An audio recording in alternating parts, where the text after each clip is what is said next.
vamos continuar a nossa série que nós começamos semana passada, no meio do teu povo, a história da adoração e a presença de Deus com o seu povo. Semana passada eu fiz uma grande introdução, falei do Éden também, e da importância da gente entender ao longo da história da redenção, como Deus habitou com o seu povo em cada momento da história da redenção, da história da revelação, e como cada parte dessa história revela para nós algo, acrescenta um aspecto, coloca para nós um dos aspectos ou focos de como a gente se aproxima da presença de Deus. Eu comentei semana passada, mas eu quero até reforçar, porque hoje nós vamos falar sobre, pode passar, Emanuel, nós vamos falar sobre o lugar do encontro, o que o tabernáculo de Moisés, o tabernáculo do deserto, nos ensina sobre adoração. E é interessante porque quando a gente estuda a história da adoração, da música cristã, a gente percebe que a gente tem hinos aos montes, né? Os inários têm em torno de 550, 600 hinos cada inário, né? Você pega aí a harpa cristã da Assembleia de Deus, salmos e hinos que servem a uma série de denominações, cantor cristão, batista, agora o HCC, o inário para o culto cristão, o inário evangélico dos metodistas e outras alternativas aí, novo cântico e o inário adventista. São vários inários, cada um deles tem em torno de 500, né? O cantor cristão, a primeira coletânea, se não me falha a memória, tinha 16 hinos, feito por Salomão Ginsburg, um polonês, judeu de origem polonesa, que veio fugido para o Brasil. E ao longo das edições foram acrescentando, e chegou ao final ali em torno de 600 hinos. Não significa que são, né, se você somar tudo isso, tem 600 em cada, porque muitos são comuns, né, com letras diferentes, mas vamos dizer aí, pelo menos metade é igual em quase todos os inários. Mas mesmo assim você coloca que tem hino, hein?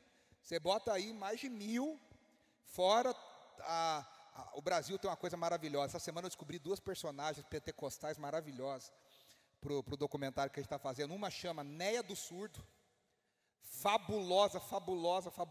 É uma Alcione evangélica, de oração. Pensa Alcione, mulher de oração, é ela, é a Néia do Surdo. E ela toca um surdo desse tamanho assim, com uma baqueta bem grande, assim, não sei se é baqueta que chama, que tem aquela ponta estofada. Meu filho, a mulher manda, ela já começa o vídeo assim, né? Vem comigo dando glória, tum, tum, tum, vem comigo. E aí a igreja cai no mistério, é um negócio maravilhoso. E descobri outra chamada Tânia da Sanfona. E a Tânia da Sanfona, meus irmãos, o negócio pega lá com ela também, viu? A irmã está lá com a sanfona, enquanto está com a sanfona o fogo cai. Um dos comentários estava falando: irmã Tânia, eu lembro quando a senhora dirigia o círculo de oração, nas tardes de quarta-feira, o fogo caía. Eu falei: a mulher é a mulher de oração, mulher do coque, minha mulher de oração. E a gente tem no meio pentecostal um negócio, para nós batistas ou históricos, né, uma coisa muito diferente, que é o chamado corinhos de fogo, né? Corinhos de fogo é um cancioneiro à parte dos inários. Ninguém sabe de onde vem, é que nem o filho do vento, ninguém sabe onde vem, ninguém sabe onde vai, mas apareceram e ficaram nas igrejas. Uns são melhores, outros são bem estranhos, mas os corinhos de fogo também são parte dessa liturgia da igreja brasileira, né, do que a igreja brasileira canta. A gente tem vários famosíssimos, né? Essa semana eu descobri que não é desemboca o vaso, um dos corinhos é desemborca o vaso, enche de azeite, né? Um desses corinhos pentecostais, outro famosíssimo, fala: liga nessa hora, pede para Jesus agora. Eu sei que isso aí é famosíssimo. Se você não conhece, vale a pena conhecer, porque é uma parte importante da fé da igreja brasileira. Mas eu estou contando tudo isso para dizer o seguinte: com tudo isso, até os anos 50, 60, 70, a gente não tinha músicas que falavam sobre o tabernáculo de Moisés como um modelo de adoração. Nós acabamos de cantar uma lindíssima dos meus queridos amigos Luiz Arcanjo e Davi Sasser, lindíssima, que fala no Santo dos Santos, a fumaça, falando desse tabernáculo, desse lugar, ou do Templo de Salomão, talvez aplica também, mas preferencialmente do tabernáculo do deserto. E a gente tem dezenas de músicas que falam, centenas de músicas, a partir dos anos 80, que falam do tabernáculo como um modelo para a aproximação da presença de Deus. Nos anos 90, Beto Tavares, lá em Belo Horizonte, na 8ª Presbiteriana de Belo Horizonte, do pastor Jeremias, fez uma música que fala assim, né? Nossa, deu um branco agora. Oxe, espera que daqui a pouco eu lembro. Daqui a pouco volta. A gente tem Asaf Borba gravando nos anos 90, né? Quando entro em tua presença, pelas portas do louvor, chego ao teu santuário, face a face com o Senhor. Contemplo o teu semblante e vejo toda a tua glória. Lembrei do Beto Tavares. Tu vives entre os querubins e nas alturas está o teu trono. Teu nome é soberano. Aí no final fala: além do véu tu estás e maravilhas farás, enquanto entramos pelo santo dos santos. Essa semana falei bastante com ela. A Alda Célia, nos anos 80, fez: Pai, eu quero contemplar tua glória e majestade, não apenas no átrio ou no santo lugar. Eu quero te entronizar entre os querubins. Oh, leva-me à sala do trono. Renascer Praise fez uma versão de uma música dos anos 80, eles gravaram no ano 2000, no volume 7 do Renascer, que fala: todos nós estamos no santo lugar, e existem anjos aos milhares em redor. A gente começou a enxergar, a gente cantou Jesus em Tua Presença, acho que é uma das mais conhecidas no Brasil. Asaf Borba gravou em 1986. Essa música que fala, né, o véu que separava, já não separa.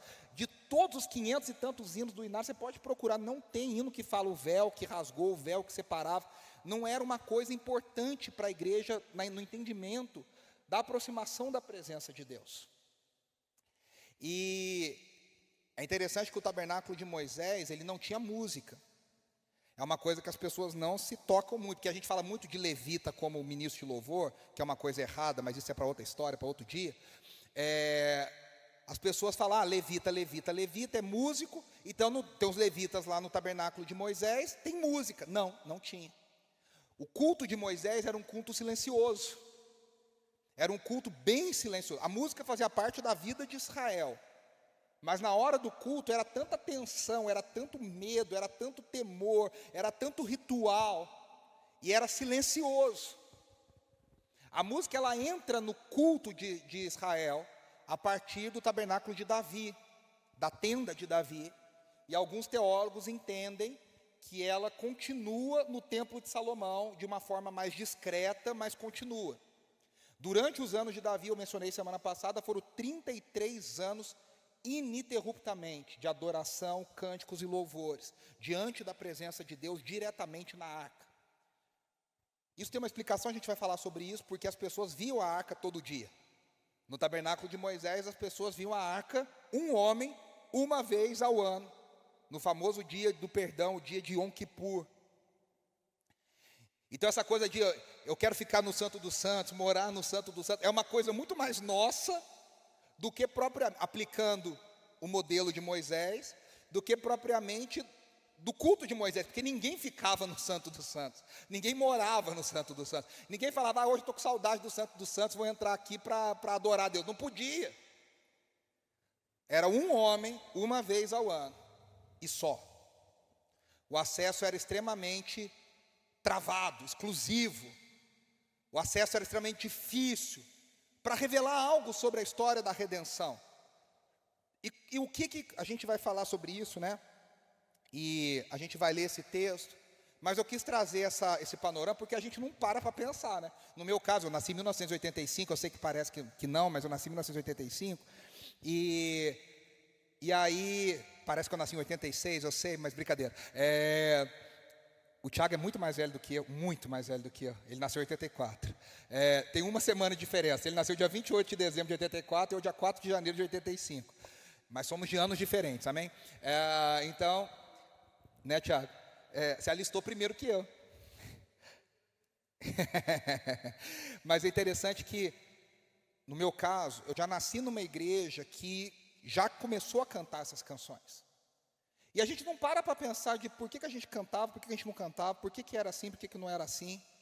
Tudo isso revela entendimentos, tudo isso revela percepções do texto bíblico, tudo isso revela sobre o entendimento das pessoas do que é o culto, do que é estar na presença de Deus. Eu costumo dizer uma coisa, para nós que somos batistas, quem veio das igrejas históricas, eu sei que tem gente aqui que veio da metodista, gente que veio da presbiteriana. A presença de Deus no culto para nós é uma coisa certa. Onde 2 ou 3 se reúnem, Deus se faz presente. E os históricos, esses que eu falei, presbiterianos, batistas, luteranos, metodistas, estão muito mais preocupados em fazer certinho algo para Deus, em não fazer errado algo para Deus, do que propriamente receber algo da presença de Deus. O culto é uma coisa muito mais racional, e o bom culto é aquele que você sai com algo que você aprendeu. Eu aprendi uma coisa muito interessante, aprendi uma coisa muito legal, e eu adorei a Deus da forma certinha. Ufa! Para os carismáticos e pentecostais, os carismáticos são pentecostais de segunda onda. São aqueles que começam agora a falar sobre os dons do Espírito Santo, não necessariamente sobre o batismo com o Espírito Santo, mas eles querem a presença de Deus no culto. Quem começou com isso fortemente no mundo foi um cara chamado John Wimber, que era um líder global de um movimento chamado Vineyard. E eles falavam o seguinte: a gente precisa, a partir do entendimento do Salmo 122:3, que diz, do 22:3, contudo tu és santo, aquele que habita entre os louvores de Israel. Eles entendiam que quando a igreja cantava, se estabelecia um trono de louvor, e Deus se assentava nesse trono de louvor que a igreja estabelecia. E aí a presença de Deus era sentida de uma maneira especial. Agora, para os carismáticos, todas as comunidades do Brasil, comunidade da Graça, comunidade de Goiânia, comunidades do Rio de Janeiro, todos que fizeram louvor, Coenonia, Azaf, Ademar, Nilópolis, Vila da Penha, todo mundo tinha essa ideia. Lagoinha, que eu vou usar a palavra aqui, talvez não seja melhor, conquistar a presença de Deus, para que a presença de Deus se revele no culto de uma maneira especial. Cada culto para o carismático é uma coisa diferente. Ele sabe como começa, ele não sabe como termina. Um histórico não, ele sabe como começa e como termina. O culto é exatamente do jeito que está escrito no boletim. Porque para ele o importante não é o improviso, o importante é fazer certinho o que Deus quer que faça. Para o carismático não, o importante é o Espírito Santo dirigir o culto, dirigir a reunião. Isso no louvor era um horror, né, Stanley? O pessoal começava, né, com a música, eu sei a primeira, a segunda eu já não sei mais. E aí, meu amigo, era improviso em cima de improviso, era a gente cantando em cima de letra errada, cifra errada, e vamos que vamos. Mas o importante era que Deus dirigisse o culto com a sua manifestação especial da presença. E eu estou escrevendo um livro sobre isso, estou terminando um livro que eu já escrevi há 15 anos atrás, eu estou reescrevendo, chamado Mergulhando na Adoração. E eu estava escrevendo sobre isso e eu dizia no capítulo lá para os leitores, vai sair em janeiro, se Deus quiser, por que não viver um equilíbrio dessas duas coisas? Por que não se preocupar em fazer algo que a palavra de Deus ordena, mas ao mesmo tempo esperar de Deus algo diferente a cada vez que nós nos reunimos?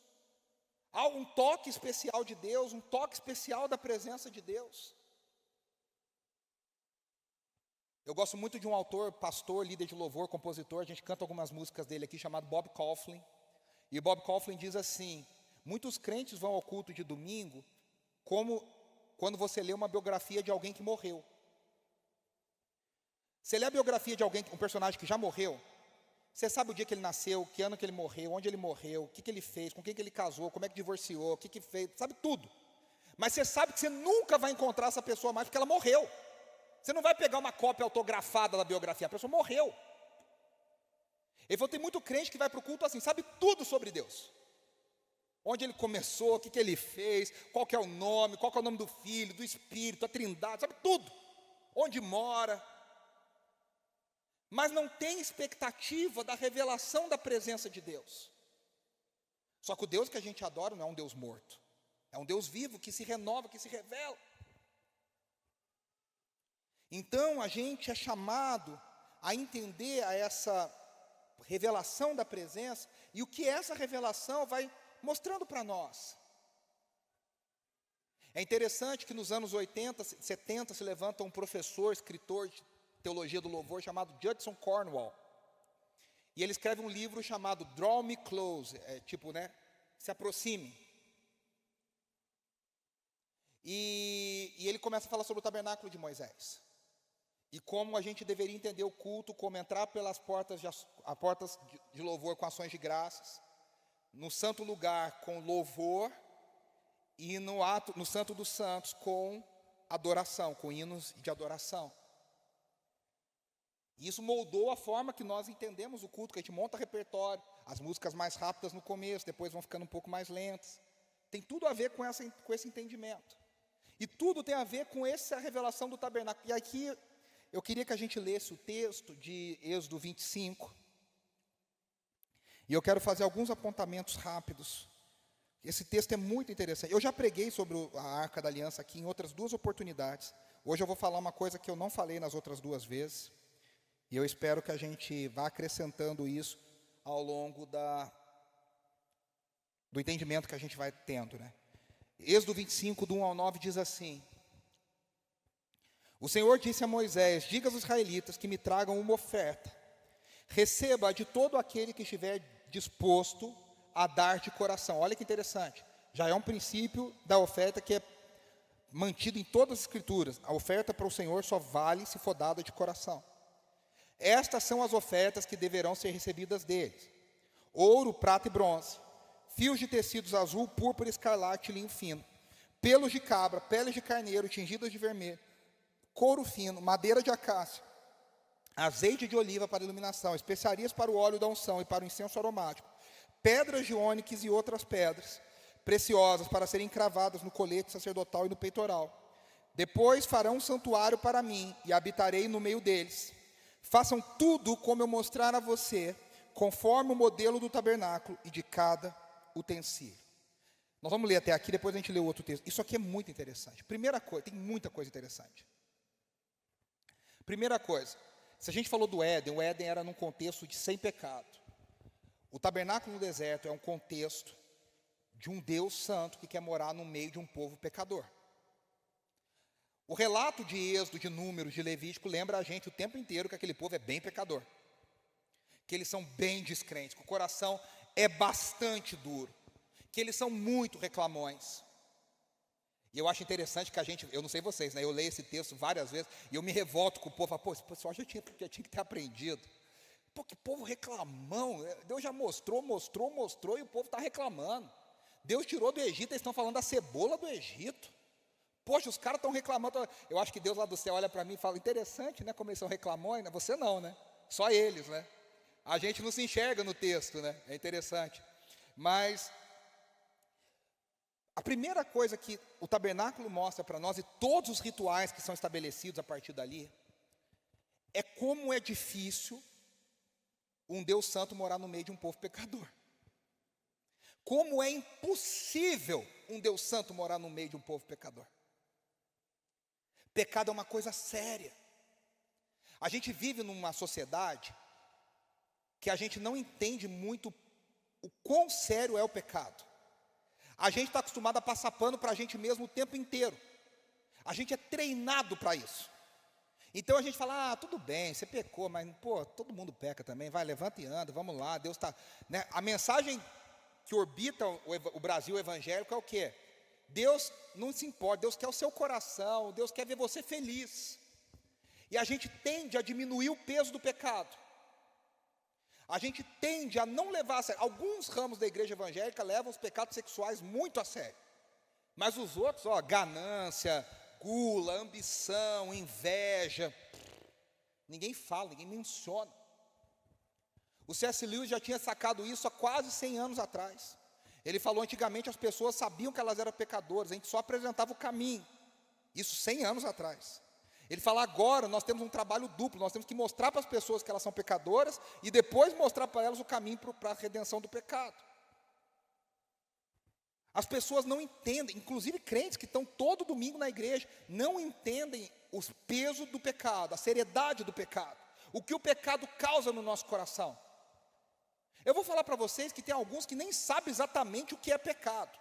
A pessoa aprendeu lá quando era criança, na escola dominical, que o coração fez uma manchinha, o pecado fez uma manchinha no coração, a pessoa acha que é isso, uma sujeirinha que fica lá no coração. Beleza, é uma figura interessante, tá, mas o que isso causa? O que o pecado causou na morte espiritual, na quebra do relacionamento com Deus, na quebra da amizade com Deus, na quebra dos desejos do nosso coração direcionados para Deus, na formação de ídolos no nosso coração. Enquanto eu não me reconhecer um pecador, enquanto eu não entender a seriedade do pecado, eu não vou entender para que tanto cuidado de Deus para morar no meio do povo. Nossa, mas que exagero de Deus. É porque a gente não entendeu a seriedade do pecado. O quão sério o pecado é. E quando a gente tende a entender a seriedade do pecado, geralmente a gente quer entender a seriedade do pecado na vida dos outros. Na nossa a gente releva. Esses tempos atrás já tem uma campanha na internet. Eu levo a sério o meu pecado, porque você leva a sério o pecado dos outros. Aí é fácil, né, meu irmão? Você pesar a mão no outro é fácil. Mas você entender, lembre-se, o que tem em nós é um coração de fariseu, que se levanta na praça pública para agradecer. Senhor, obrigado, que eu não sou pecador como essa pessoa do meu lado. Obrigado que eu não sou tão ruim quanto essa pessoa do meu lado. Esse é o coração podre que habita dentro de nós.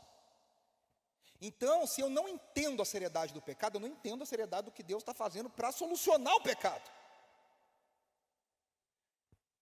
Tem igrejas hoje que não falam a palavra pecado mais, que deixa a pessoa chateada. Então a orientação para o culto é não fala pecado, fala deslize, você tropeçou, você cometeu um deslize, você pisou na bola. Eufemismos para não falar que a pessoa é uma pecadora, que precisa da graça, da redenção de Deus. Tem crente que acha que Jesus morreu para levar ela para o céu. Não entendeu que Jesus morreu para acabar com o poder do pecado, com a escravidão do pecado, antes de todas as coisas. Ele tinha que pisar a cabeça da serpente. Então, quando Deus fala que Ele quer habitar no meio do povo, é uma coisa para parar os jornais, para tudo, vamos reescrever as manchetes. Como que um Deus que é plenamente santo, que não tolera o pecado, não é que Deus não gosta do pecado, é que Deus não pode existir na presença do pecado. Tudo que é pecado na presença de Deus é fulminado. Não é que Deus não quer, é que Deus não tem como controlar quem Ele é. Ele simplesmente é. E aí esse Deus santo cria um sistema para que Ele possa morar no meio do povo, para que Ele possa estar com o seu povo. E olha que coisa especial. Deus podia falar, olha, como Ele falou depois, né? Em determinado momento da história, Ele até falou, ó Moisés, faz o seguinte, vão vocês, e eu vou acompanhando de longe, vou dando a minha bênção de longe. Ele podia ter feito isso, ó Moisés, eu mandei aqui umas procurações, mandei aqui umas cartas, vocês vão sair do Egito, vocês vão ser libertos, vocês vão morar lá na terra prometida, vocês vão vencer todos os inimigos, mas é o seguinte, eu estou aqui de longe acompanhando, estou atento e operante. Deus não ficou de longe, Deus quis o tempo inteiro estar presente com o seu povo. Deus quis estar junto do seu povo, Deus quis morar com o seu povo. E aí, Ele cria esse tabernáculo, que é uma caixa. A arca, né? É uma caixa de madeira, relativamente pequena, revestida de ouro. E Ele diz que o Deus que os pés não cabem na terra, agora vai morar onde as asas do querubim se encontram, que é chamado lugar da propiciação. Em inglês tem uma expressão chamada mercy seat, é o trono da misericórdia. É onde Deus se assenta, no encontro das asas dos querubins. E ali Deus revela e manifesta a sua presença. Isso é uma coisa para deixar a gente assim.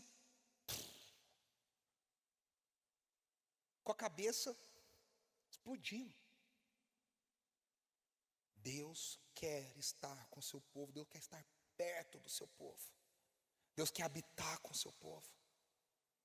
E aqui tem algumas coisas que me chamam muita atenção. Primeiro que esse tabernáculo é o símbolo da descida de Deus. Ou seja, já mostra desde o início qual é o movimento que Deus vai fazer. Não é a gente que sobe, é Deus que desce. Isso já é maravilhoso, já fala muito do caráter do nosso Deus. Que isso vai se cumprir plenamente em Cristo Jesus. Deus desce verdadeiramente, totalmente. Mas aqui no tabernáculo já mostra Deus deixando os céus e habitando na terra.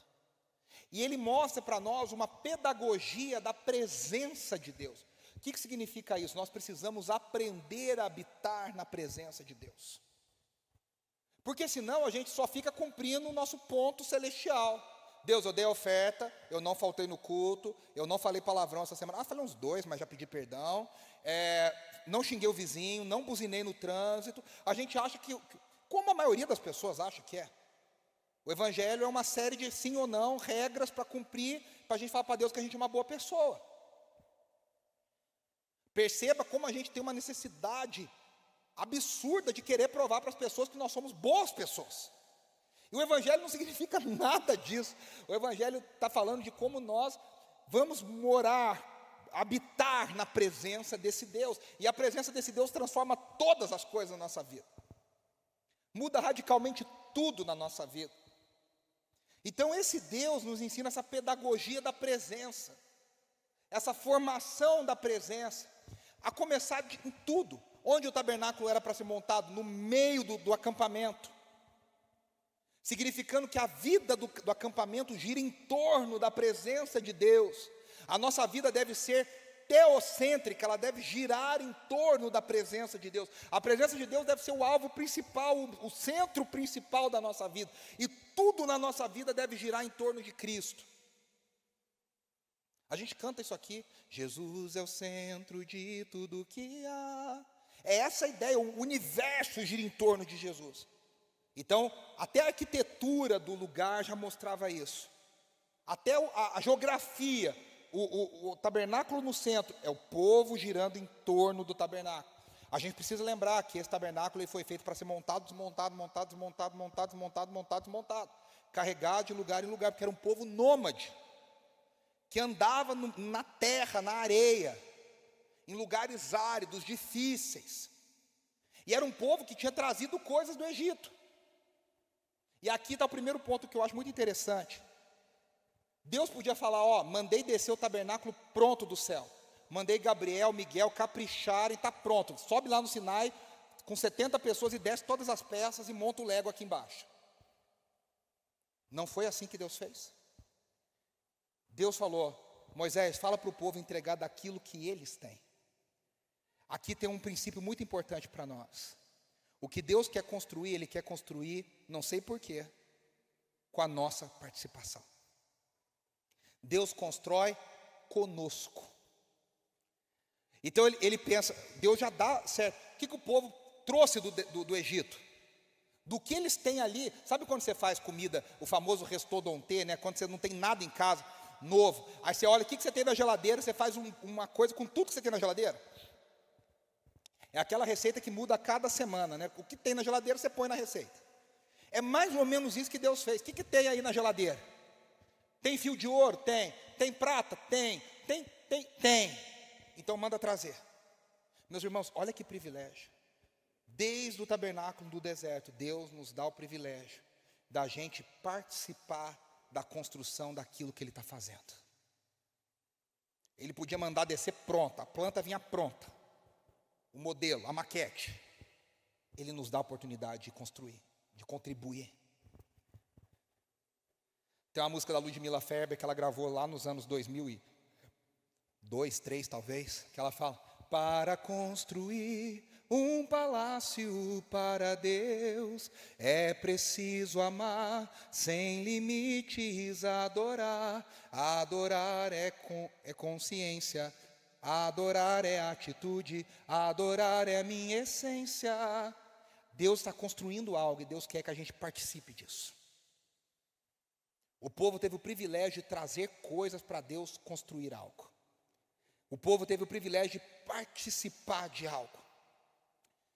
Eu me lembro que quando eu fui para o seminário não tinha dinheiro para nada, em 2004, estava construindo, e aí o diretor foi um dia, fez um culto lá, com um bando de gente quebrada, só seminarista, tudo duro, sem dinheiro, sem nada, e falou, nós vamos levantar uma oferta, e eu pensei, essa estratégia não é a mais inteligente de todas. Chama os empresários, chama a galera do poder. Ele chamou um bando de aluno quebrado e falou, nós vamos levantar aqui oferta para comprar mesa, cadeira. E ele falou, olha, a cadeira custa tanto, a mesa, eu nunca mais esqueci isso, a mesa custa tanto. E se você ofertar, toda vez que você sentar numa cadeira, você vai falar, eu pude contribuir para ter uma cadeira aqui. E eu lembro que eu dei um valor que eu acho que era mais ou menos de uma cadeira. E todas as vezes que eu sentei ao longo daqueles anos todos que eu trabalhei ali, eu pensava, que privilégio, eu pude contribuir. Porque não sentou só o meu bumbum lá, sentou de muita gente. De muitos, centenas, milhares de alunos. E eu pensava, que privilégio poder contribuir no que Deus faz. Que privilégio poder fazer parte daquilo que Deus está fazendo. Segunda coisa, então primeiro, Deus gosta de corações voluntários. Corações disponíveis. Segunda coisa, Deus tem um modelo pronto. Apesar dele dar a nossa participação, ele não fala, faz do jeito que vocês quiserem, adora do jeito que vocês acharem que é melhor. Deus tem um padrão, Deus fala para Moisés, pegou o manual, eu tenho um briefing todo. Você vai seguir exato. Deus foi tão chato no briefing, que ele até falou, ó, humanamente ninguém dá conta de fazer isso. Então eu derramei uma unção especial sobre Bezalel, e outros artesãos e outros artistas, e eu capacitei eles para eles fazerem o que eu pedi para eles fazerem. Esses homens receberam uma unção especial de Deus para fazer algo manualmente, que eles não teriam se não fosse a presença de Deus e a unção de Deus sobre a vida deles. E Deus estabelece um modelo que vai ser replicado. Nada no tabernáculo estava lá porque alguém falou assim, coloca ali que acho que fica bom. Não. Cada móvel, cada tecido, cada cortina, cada coisa foi colocada porque havia um propósito e uma intenção divina em cada uma dessas coisas. O que significa que na nossa adoração até hoje, nada a gente faz por acaso. Eu não começo o culto, o Gui não começa o culto orando, confessando o pecado, porque a gente acha que é importante. A gente não termina com a bênção apostólica, que é bonito, que emociona, que engaja, que dá curtida no Instagram. Não é isso. Cada parte do culto tem um porquê de existir. A invocação, a confissão, as ações de graças. Até a bênção apostólica, o envio final. Tudo é o modelo do que Deus revelou, da forma que Ele quer ser adorado. Então, entenda, para adorar a Deus não basta boa intenção, eu preciso adorar a Deus com boa intenção, com coração voluntário, mas do jeito que Deus quer que eu adore. Então, os presbiterianos, os batistas, os luteranos estão certos nessa parte. Eu não posso fazer do jeito que me dá na telha. Eu não posso falar, agora hoje vamos trazer um balde aqui, não é do jeito que eu acho. Tem um modelo, tem um porquê. Claro, dentro desse modelo de Deus, eu preencho isso de várias formas diferentes. Mas existe um modelo. Adoração é algo sério. Adoração é algo que pode ser rejeitada por Deus.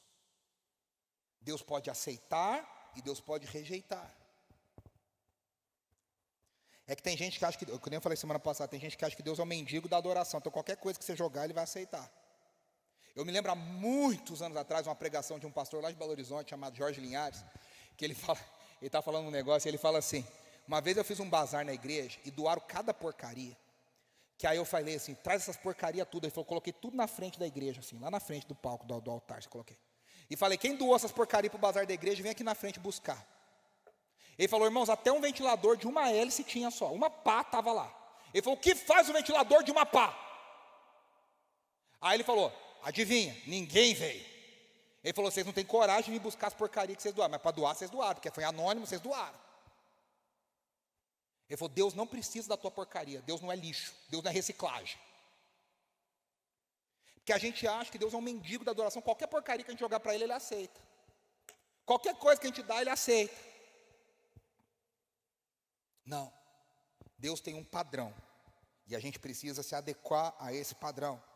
E essa é uma escola de santidade, de sensibilidade. Eu vou falar de outra palavra, de discernimento. O que é santidade? Santidade é entender como as coisas de Deus são feitas de um jeito que nada mais na terra é feito.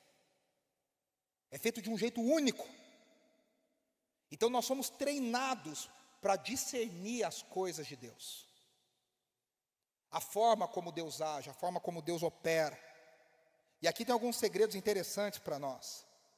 A ordem do espaço educa o nosso olhar. Eu tenho discutido isso muito com meus alunos, muito.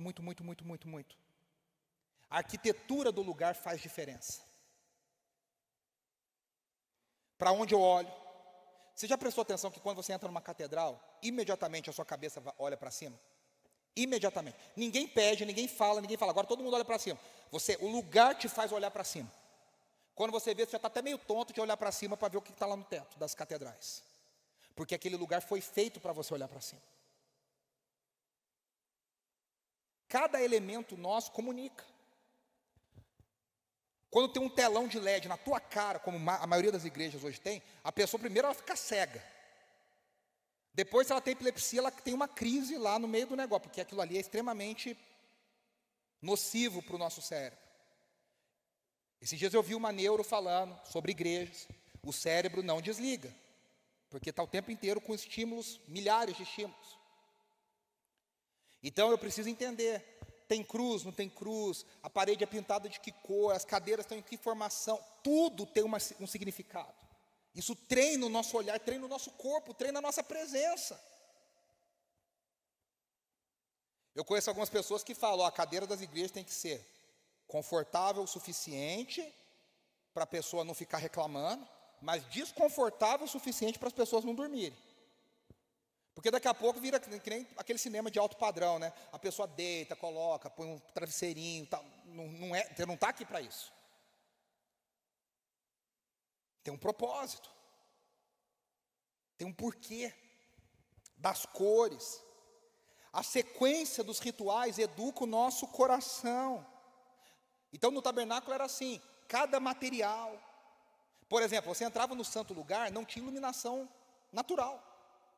A cortina era pesadíssima, toda a luz do dia não aparecia, era escuro. Toda a luz que vinha do candelabro. Isso tinha uma explicação, por quê? A escuridão do mundo, a luz de Deus, a revelação de Deus. Os pães sem fermento, por que dos pães sem fermento? Depois eu vou mandar para vocês as outras pregações que eu fico, eu falo cada elemento desse. Explico cada uma dessas coisas. Mas todas essas coisas estão ali para treinar o nosso coração para aquilo.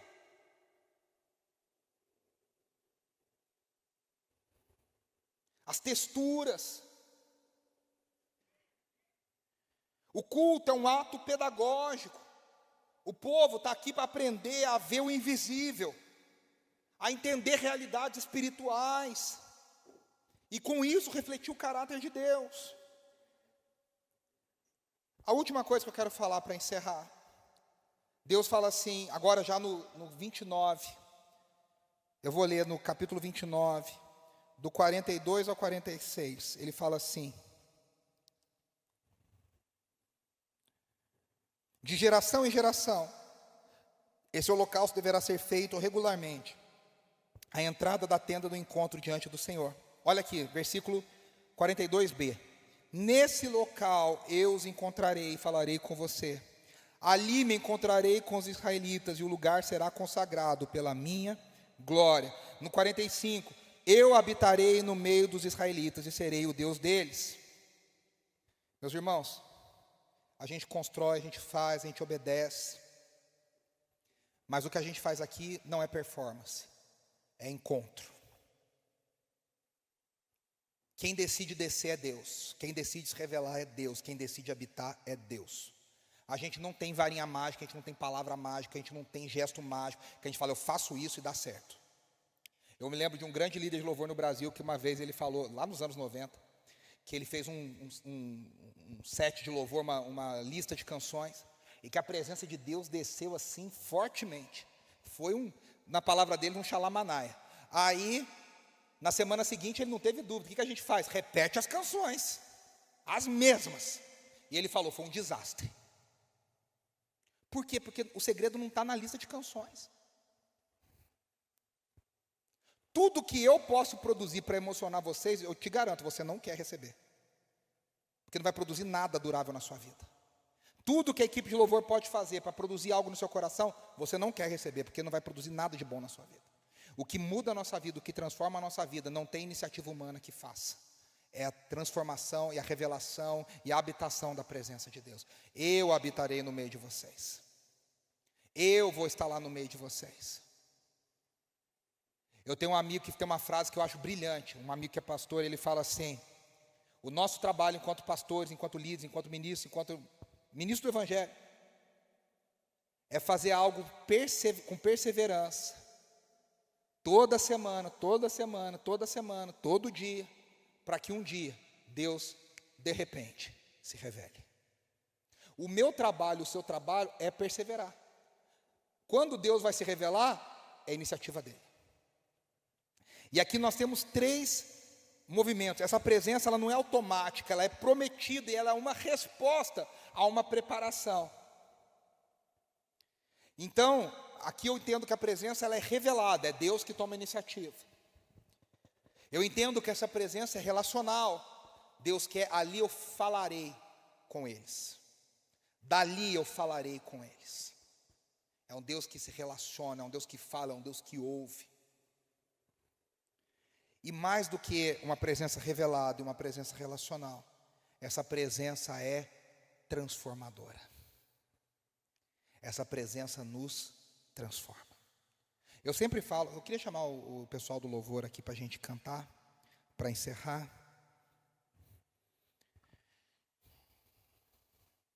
Eu sempre falo, a presença de Deus, ela nos transforma sempre, para o bem ou para o mal. Para você ser mais santificado ou com o teu coração ser mais duro. Quanto mais expostos nós somos à presença de Deus, mais o nosso coração ou se quebranta ou se endurece. Aquela geração primeira do deserto, quanto mais Deus falava, mais o coração deles se endurecia. E Deus falou, vai endurecer cada vez mais, até que morram todos.